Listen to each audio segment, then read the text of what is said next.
Yeah. Leicester City losing. They lost 3-2 to Napoli. That knocks them out of Europa. Started the night top of the group. Disappointing for them, Jace. What an odd season they're having, Leicester. It is. Is there an argument to say that Brendan has, in his time at Leicester, perhaps overachieved? I mean, they shouldn't really be finishing above Chelsea, Liverpool, Manchester City, Manchester United. They shouldn't be finishing above those teams. They don't. But you know what? They absolutely muscled their way in. I think there was a stat, so 38. So out of something like 72 weeks of the last two seasons, right? They're only outside the top four for something like 4 weeks, something like that, right? Something ridiculous. Yeah. But in those 4 weeks, unfortunately for them, 2 of them ended in the season.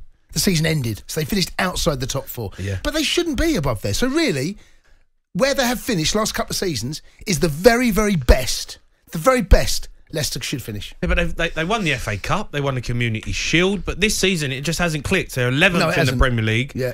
Out of Europa, when really and truthfully, at the start of the Europa, you were putting Leicester in there as maybe one of the favourites to win it. They were definitely in the conversation. Okay, from right now, they should have done better in this group.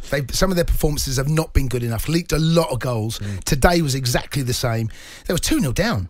You know, they started off all right. They could have gone 1-0 up, went 1-0 down, and then at 2-0 down, they fought their way back. But the problems they're having defensively this season have really started to expose them. Yeah, Soyuncu's having a bad season, is he? Seems to just making mistakes. It's not quite happening for him. Leicester fans, get in touch. I want to hear from you. 03717 22 33 44. Could he come under a bit of pressure? I mean, they sacked a manager who won them the league next season. They will pull the trigger. These owners are ruthless. They've shown that in the past. Craig Shakespeare, who stayed on afterwards, he left. They're not afraid to pull the trigger if they think it's the right thing to do for the football club. I think he's still got a little bit more grace.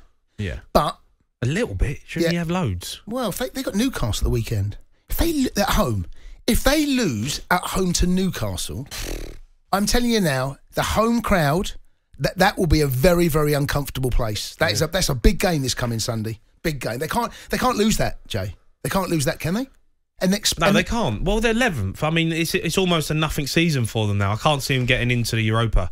I can't see it. I think they're going to have to win the Europa Conference League to have any chance of qualifying for Europa. Get back into that. To get back in it. But I mean, they're 11th. I can't see them getting above, a Tottenham, Man United, Arsenal, Wolves, Villa. If they lose and other results don't go their way this weekend, they will be, they could be really uncomfortable. They could, not looking over their shoulder. I don't know that. They're not looking over their shoulder. What do you mean? Relegation? Well, I'm just looking at some of the teams. No, they're not looking over their shoulder. They might have a little glance, Jay. Jay might be one of them. Glance. As you receive just a little look. Just a little glance. That's all. No, they won't be. But if they lose, Brendan Rodgers might be looking over his shoulder. Yeah, absolutely. All right, let's go to Steve, who's a Leicester fan. Steve. Right, Steve-o. Good evening. Steve, how are you? I'm really good, thank you. Look, you're a big Leicester fan. I know you are because I know you from past, and I know you've wanted to come on. So look, it's we've had this discussion before about Leicester and underachieving, and it looks like at the moment this season has not been good enough for Brendan Rodgers. I put all the blame on Brendan, to be honest with you. I'll never call a player out. I think it's down to Brendan and his tactics. There's been a pattern the last few months at home and some of the away games of poor substitutions, not reacting to in-game situations, no motivation at kick-off, whereas Leicester's been known for being on the front foot from the first whistle. And sometimes it's very, very sort of the effort at the start, and it's not the players, it's how they're motivated when they go on the pitch.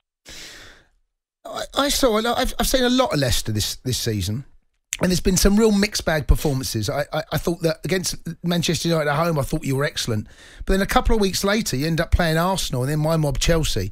And Arsenal absolutely destroyed you. The scoreline was 2-0. It could have been 5 or 6. They were that good. It's exactly the same with Chelsea. Why has there been a drop-off from what was a good performance against Man United at home?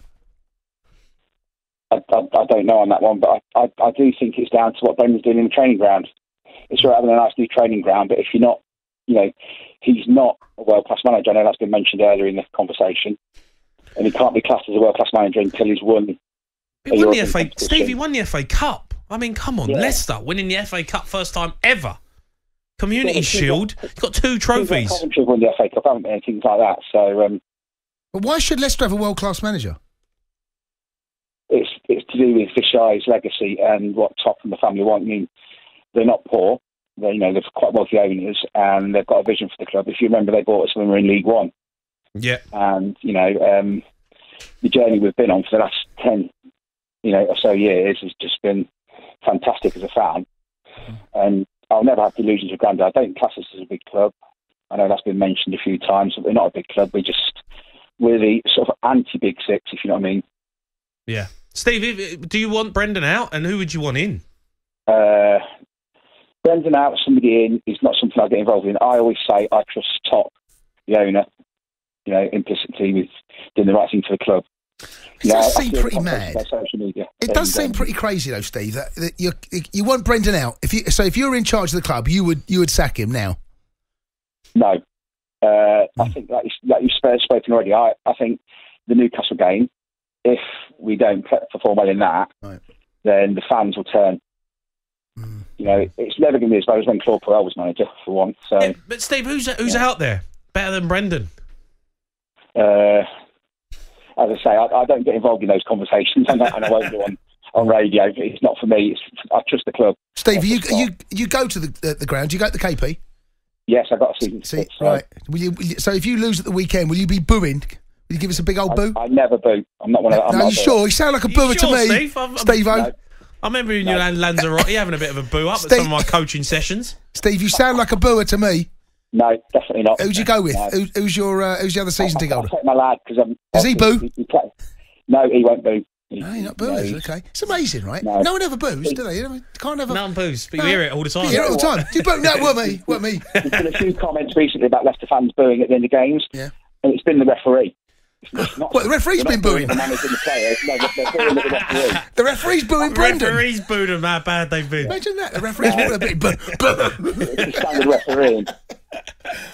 All right, Steve, thanks for coming on. Cheers, Steve-O. That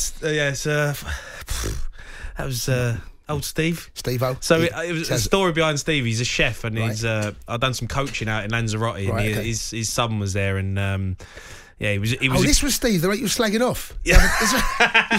He was digging out some of my coaching sessions. I was like, wait, sit down, you over there. But he's a good guy. Thanks for calling, Steve.